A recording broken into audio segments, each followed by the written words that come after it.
제가 지난주에 그 눈물의 여왕 얘기했었잖아요. 제가 어제도 봤습니다. 어제도 봤는데 그 이제 여자 주인공이 3개월밖에 못 산다 그랬잖아요. 근데 이제 그 징조가 나오는 거예요. 막 이렇게 쓰러지고 의식을 잃고 그래요. 정말 많은 사람들 앞에서 뭔가 되게 담화를 발표하다가 쓰러졌어요. 그리고 다음날 이제 깨어났는데 그 다음날 깨어날 때까지 그 남자 주인공이 그 여자 주인공을 지키고 있습니다. 근데 그 여자 주인공이 이제 깨고 나니까 의식을 찾고 나니까 그 남자 주인공이 이렇게 얘기해요. 나 기도했다고. 만약에 이 상태로 깨어나지 않게 하시면 아주 내 인생 막 살 거라고. 먹지도 않고 자지도 않고 술만 먹고 아주 그냥 그 엉망인 인생으로 살아가겠다고 막 그렇게 막 얘기했다는 거예요. 그렇게 기도했다는 거예요. 그 마음은 어떤 마음이었을까요? 간절한 마음이었겠죠. 오늘 성경을 보면 본문을 보면 이렇게 또 간절히 기도하는 한 사람이 있어요. 1절입니다. 내 의의 하나님이여 내가 부를 때 응답하소서. 곤란 중에 나를 너그럽게 하셨사오니 내게 은혜를 베푸사 나의 기도를 들으소서. 근데 이렇게 말씀을 보면 좀 건방져 보여요. 뭐 당연히 응답해야 하는 것처럼 자기가 뭐나 되는 것처럼 꼭 그렇게 교만한 모습처럼 보이기도 하는데 주석에서는 뭐라고 설명하냐면 이렇게 얘기해요. 시편 기자가 간절함이 있기 때문에 이렇게 기도하는 거다라고 이야기합니다. 그래서 이제 뭐라 그러냐면 그 간절함이 있다라는 걸 어떻게 알 수 있냐면 이 기도문 안에 이 1절 안에만 그 동사가 4개나 들어가 있다는 거예요. 응답해 주십시오, 너그럽게 해 주십시오, 은혜를 베풀어 주십시오, 들어 주십시오. 이 모든 그 동사들을 사용한 걸 보면 그의 간절함이 눈에 보이는 듯하다 이렇게 이야기를 하고 있어요. 그리고 기자는 또 이렇게 이야기하죠. 그가 곤란 중에 있을 때 하나님이 그를 너그럽게 하셨다고 이렇게 하는데요. 곤란은 매우 비좁은 공간을 의미하는 곤란. 반면에 너그럽게 하다는 넓은 공간을 준다는 뜻이에요. 그러니까 곤란할 때는 아주 좁은 문신할 수도 없고 숨도 쉬기 어려운 그런 공간이었다는 거예요. 근데 너그럽다는 그 뜻은 넓은 공간을 줬다라는 거죠. 그래서 이 말씀은 내가 비좁은 곳으로 몰렸을 때 하나님이 저에게 숨쉴 공간을 주셨다는 뜻이라고 이야기하고 있어요. 지금 이 사람의 상태가 어떤지 알 수 있겠죠. 근데 이런 기도가 이 시편 기자만 하겠습니까? 우리의 삶도 마찬가지죠. 기도할 일들이 하나 두 개가 아니죠. 제가 그 학교 졸업을 하고 취업을 할 때는 그때는 막 한참 그 올림픽 경기가 끝나고 막 이러면서 나라의 어떤 그 경제적인 이런 부분들이 막 부흥을 할 때였었어요. 그래서 저희는 취업할 걱정이 없었습니다. 근데 이제 저희가 이제 토목과를 나왔는데 저희 토목과 나오는 그 친구들이 시공사는 가지 않으려고 그랬어요. 왜냐면 시공사 가면 힘드니까 새벽같이 출근해야 되고 또 현장에서 굉장히 힘들고 어려우니까 전부 다 거의 다 그 설계 회사로 다 갔어요. 토목공사 설계하는 회사로 거의 다 갔어요. 그런데 저는 교수가 부르더니 영업을 하면 어떻게 하냐고 그러는 거예요, 저에게. 그래서 영업 제의가 온 회사가 있으니 그곳에 한번 면접을 봤으면 좋겠다. 그래서 이제 그곳에 가서 토목 자재 영업을 20년을 하게 됐죠. 근데 가자마자 제 사수라고 이야기하죠. 제 바로 위 고참. 그분이 저에게 그러는 거예요.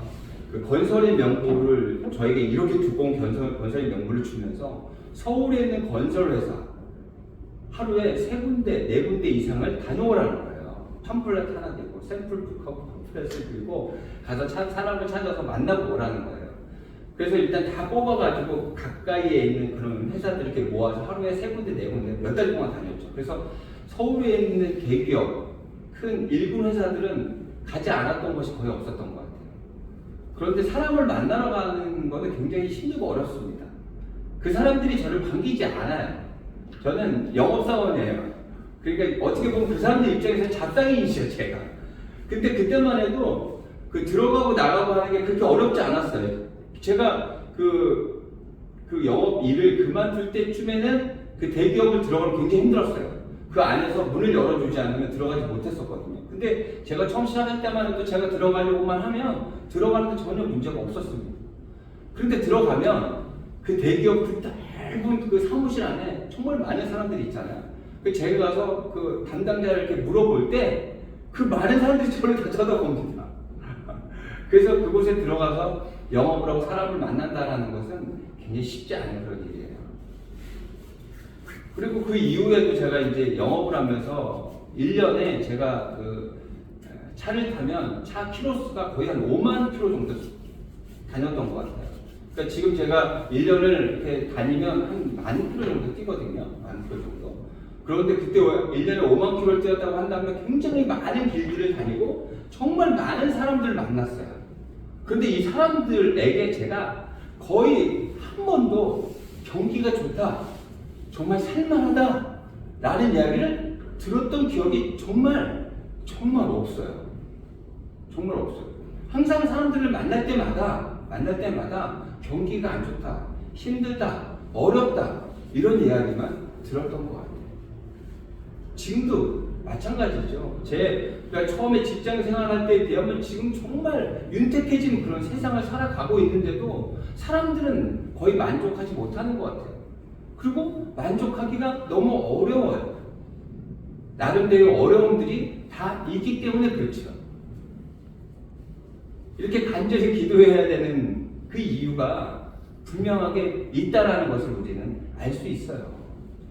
근데 이제 중요한 거는 기도를 한단 말이죠. 기도를 하는데 기도를 제대로 해야겠죠. 제가 2절, 3절 계속해서 한번 읽어볼게요. 인생들아, 어느 때까지 나의 영광을 받고 욕되게 하며 헛된 일을 좋아하고 거짓을 구하려 하는가. 3절, 여호와께서 자기를 위하여 경건한 자를 택하신 줄 너희가 알지어다. 내가 그를 부를 때 여호와께서 들으시리로다. 그 듣는다는 그 믿음이 있어야 기도하는 거죠. 들을지 안 들을지도 모르는데 기도하겠습니까? 그런데 그런 믿음을 가지고 어떤 기도를 해야 돼요? 헛된 것을 바라면 안 되죠. 그렇기 때문에 제대로 된 믿음을 갖고 기도를 해야죠. 그렇죠? 그래야지 제대로 된 하나님의 응답이 있겠죠. 그래서 우리가 그 매주 예배할 때마다 사도신경을 외웁니다. 암송하죠. 근데 그게 하나의 그냥 예식이라고 생각하면 안 돼요. 그 사도신경 그 안에 있잖아요. 우리가 꼭 기억해야 될 것. 우리가 왜 믿고 무엇을 믿어야 하는지를 명확하게 이야기하고 있어요. 굉장히 짧게. 그래서 그것을 기억하고 다시 한번 마음을 확신을 갖는 거예요. 믿음을 다시 한번 새롭게 하는 거죠. 전능하신 하나님 아버지를 내가 믿어요. 왜? 나는 연약하고 능력이 없기 때문에 그래요. 한계 있는 인생이기 때문에 전능하신 하나님을 믿는 거예요. 그리고 우리 주 예수 그리스도를 믿어요. 그 이유는 뭘까요? 누굴 믿을 수 있어요? 대통령을 믿어요? 아니면 정치하는 사람들을 믿어요? 아니면 누굴 믿을 거예요? 사람은 믿음의 대상이 아니라 사랑의 대상이라는 걸 모든 사람들이 다 알고 있잖아요. 예수님을 믿을 수 있는 그 이유는 있잖아요. 전능하신 그 하나님과 우리를 중보할 수 있기 때문에 그래요. 사실 중보 기도라는 이야기는 사실 맞는 이야기는 아니에요. 우리는 중보할 수 없어요. 중보할 수 있는 분은 단 한 분. 예수님밖에 없어요. 왜 중보할 수 있냐면 하나님이시기도 하시면서 사람이기도 하시는 거예요. 그래서 하나님을 대변하실 수도 있고요. 우리 인간을 대변할 수도 있는 거예요. 그래서 예수님의 이름으로 우리가 기도하는 거예요. 그래서 예수님이 중보자의 역할을 하는 거예요. 그래서 우리가 그 예수님을 믿는 거예요. 제대로 된 믿음이 있어야 제대로 된 기도가 될 수 있고요. 그 기도를 듣고 하나님께서 응답해 주시는 거예요. 제대로 된 믿음이 없으면 아무리 기도해도 그 기도는 응답해 주시지 않아요. 왜? 잘못된 기도이기 때문에. 제가 어제 또 그 낮에 TV 프로를 하나 봤어요. 새로 고침이라는 그런 프로인데 처음 봤어요. 근데 몇 번 봤던 기억이 있는 것 같은데 그 프로를 이렇게 봤던 기억은 어제가 처음이에요. 근데 새로 고침이라는 그 프로가 어떤 프로냐면 새로 고친다는 거예요. 아니 그대로 새로 고친다. 그 이혼을 앞둔 부부들이 나와요. 그래서 이제 그들을 좀 변화시켜서 이혼으로 가지 않게끔 만들려고 하는 그런 프로 같아요. 근데 새 가정이 나옵니다. 새 부부가 나와요. 새 부부가 나와서 이 사람들에게 이제 어떤 문제점이 있는지를 이야기를 듣고 그 이혼 숙려 기간을 갖습니다.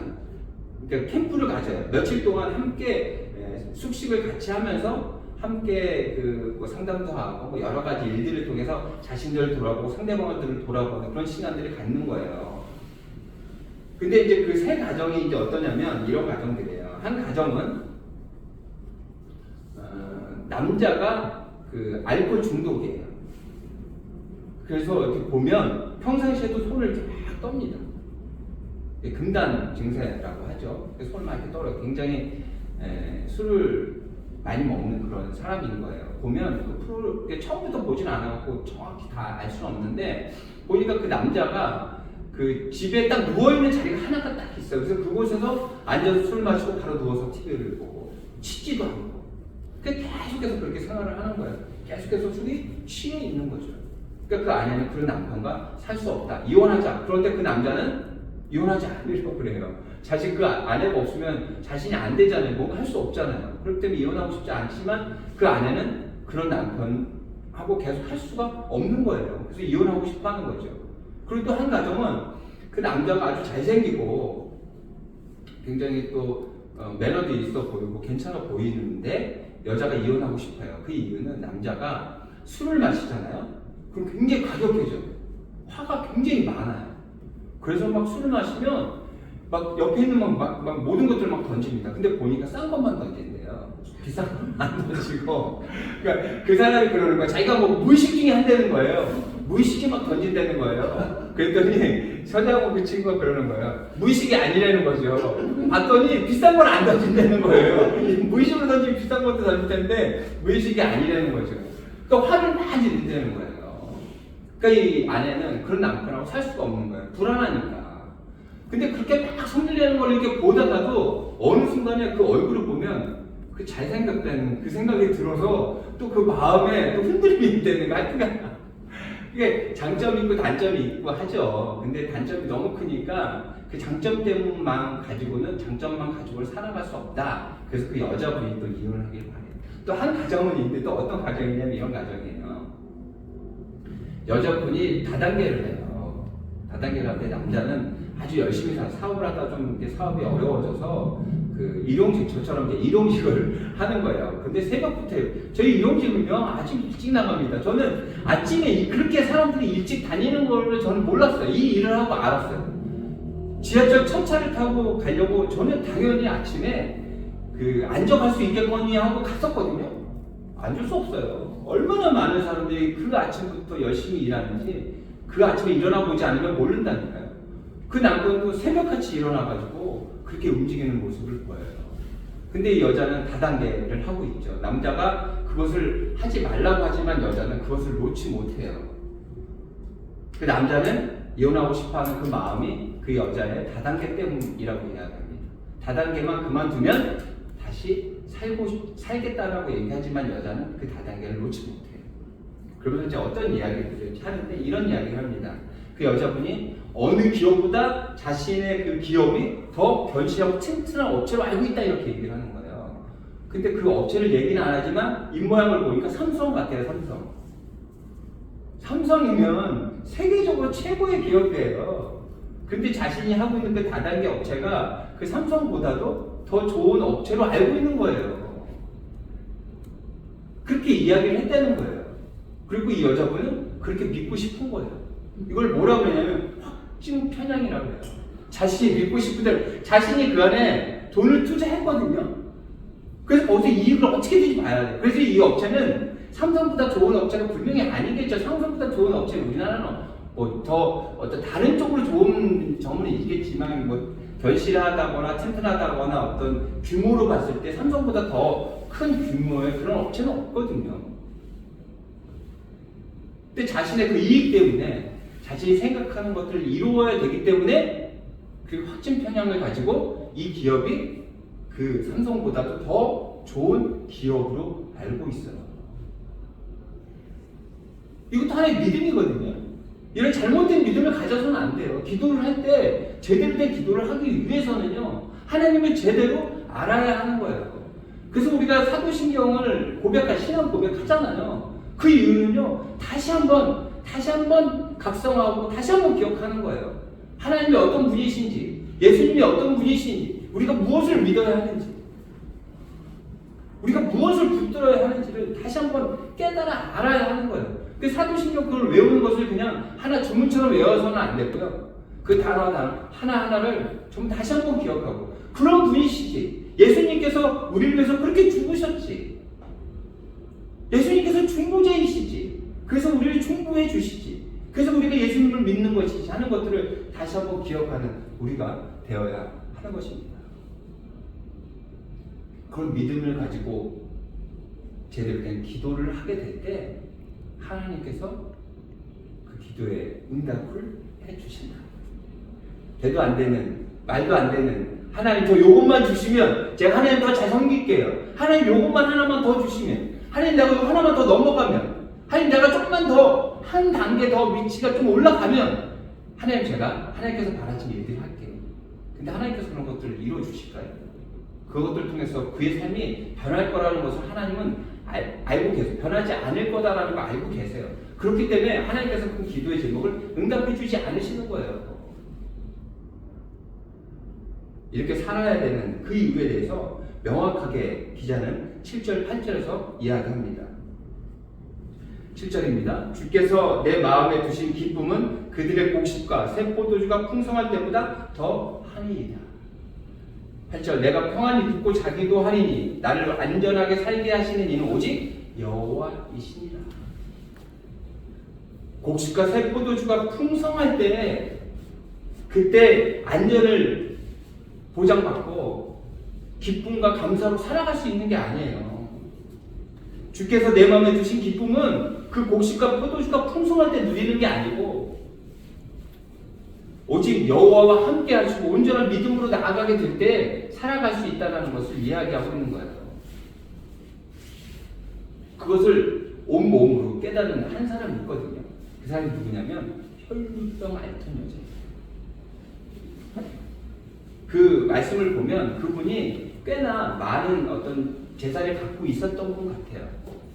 그 시절에 12년 동안을 병원을 찾아다니고 의사의 도움을 받을 정도였다면 굉장히 많은 부를 누렸던 사람인 거예요. 그 사람은 많은 부를 누리고 많은 것들을 자기가 갖게 되면 자신이 원하고 바라는 그 기쁨의 삶을 살 수 있을 거라고 아마 생각했을 거예요. 하지만 자신이 병을 얻게 되고 그 병을 고치기 위해서 가지고 있는 모든 것들을 다 잃어버렸죠. 그럼에도 불구하고 그것을 다 썼음에도 불구하고 자신의 병은 낫지 않았어요. 우리 오늘 말씀 한번 찾아볼까요? 마가복음 5장입니다.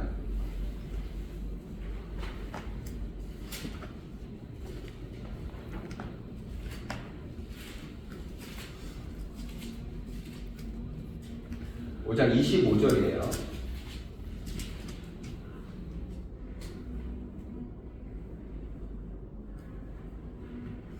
자, 한번 읽어볼게요. 25절. 12해를 혈류증으로 알아온 한 여자가 있어요.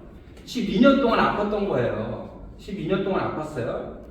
근데 26절. 많은 의사에게 많은 괴로움을 받았고 가진 것도 다 허비하였을 때 아무 효용이 없고 도리어 더 중화해졌던 차에. 마가복음 5장 25절. 많은 의사에게 많은 괴로움을 받았대요. 12년 동안 많은 재산을 가지고 그들을 찾아갔지만 그 혈류병을 고칠 수 없었던 거예요. 그리고 가지고 있었던 모든 것들을 다 허비하게 되죠. 그래서 이제 더 이상은 자기가 가지고 있는 자신의 능력 가지고 자신의 병을 고칠 수 없는 상황이 돼요.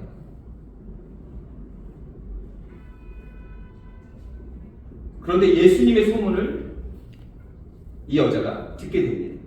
27절입니다. 예수의 소문을 듣고 무리 가운데 끼어 뒤로 와서 그의 옷에 손을 대니.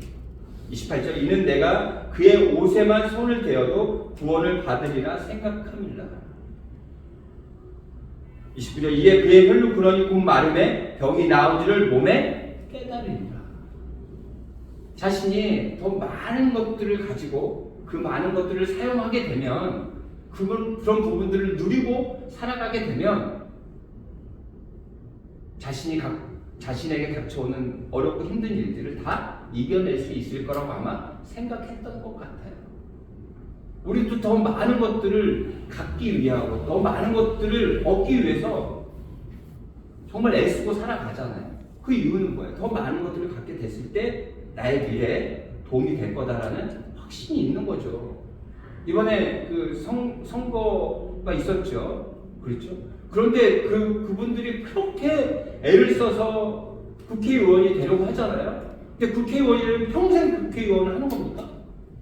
4년밖에 못해요. 4년이 지나고 나면 다시 일반인으로 돌아가야 돼요.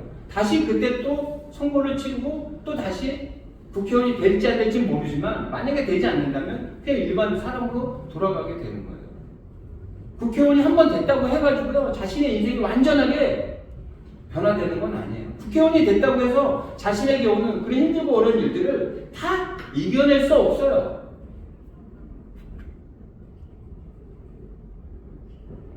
이겨낼 수 있는 단 한 가지 방법은 예수 그리스도에 대한 하나님에 대한 믿음. 그 믿음을 가지고 기도하며 나아가게 될 때 우리는 이겨낼 수 있다라는 것을 다시 한번 깨닫게 되죠. 이 여자분의 그 12년의 삶은 어떠했을까요? 아파요. 그런데 의사를 찾아가도 그 병명이나 원인이나 이런 부분들을 알 수도 없어요. 그리고 치료해준다고 하지만 그 병이 낫지도 않아요. 그래서 한두 명을 찾아간 것도 아니고 그 사람의 인생에 있어서 그냥 의사를 찾아다니고 병을 고치는 게 전부였어요. 그런데도 불구하고 낫지 않았죠. 자신이 원하는 것을 결국에는 얻지 못했어요. 하지만 예수님을 만나게 되고 예수님을 통해서 그는 자신의 문제를 해결받게 되죠. 요즘 시편의 이 기자의 말이 이 말씀을 통해서 다시 한 번 더 깊게 느껴지지 않습니까? 다시 한번 읽어볼게요. 주께서 내 마음에 주신 기쁨은 그들의 곡식과 새 포도주가 풍성한 때보다 더하니이다. 내가 평안히 눕고 자기도 하리니 나를 안전히 살게 하시는 이는 오직 여호와이시니라.